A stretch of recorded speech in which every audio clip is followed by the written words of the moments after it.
Have you ever noticed this? Some people stay calm in chaos. They read the room instantly. They rarely ask for help, and they seem strong, almost too strong. So you start wondering, were they just born that way? Are they emotionally distant? Or is there something deeper? Psychology says the answer is more complex and far more powerful than you think.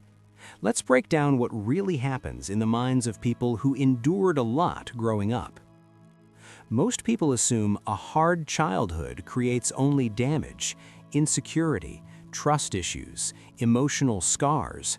But psychology shows that adversity doesn't just wound, it adapts. When a child grows up in instability, the brain rewires to survive. And sometimes those survival patterns become rare adult traits.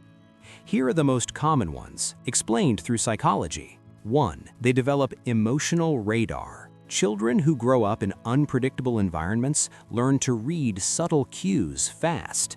Tone shifts, facial expressions, energy changes.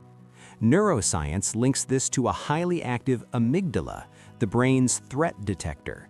It's not overreacting, it's pattern recognition. What looks like sensitivity is often trained awareness. 2. They become deeply independent. If support wasn't consistent, they learned to rely on themselves. Psychologists call this adaptive self-reliance. It creates capability, resilience, and problem-solving skills. But it can also make vulnerability feel unfamiliar. Independence becomes both strength and shield. 3. They use humor to regulate pain.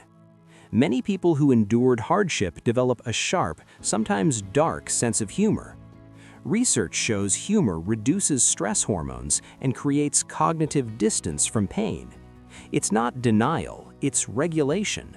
Turning pain into a punchline is lighter than carrying it raw. 4. They have unusually deep empathy. When you felt unheard, you listen differently.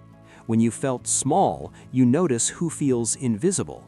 Psychology calls this post-traumatic growth, where suffering increases emotional depth. They don't just understand pain, they remember it. Of course, these traits can have shadows. Hyper-awareness can become anxiety. Independence can become isolation. Humor can hide unprocessed grief. But these aren't flaws, they're survival skills that need balance, not shame. So if you endured more than most people know, maybe you're not too sensitive or too guarded. Maybe your brain did exactly what it was designed to do, adapt. And what looks like damage to the world might actually be rare strength in disguise. If you appreciate psychology that reframes struggle without romanticizing it, subscribe.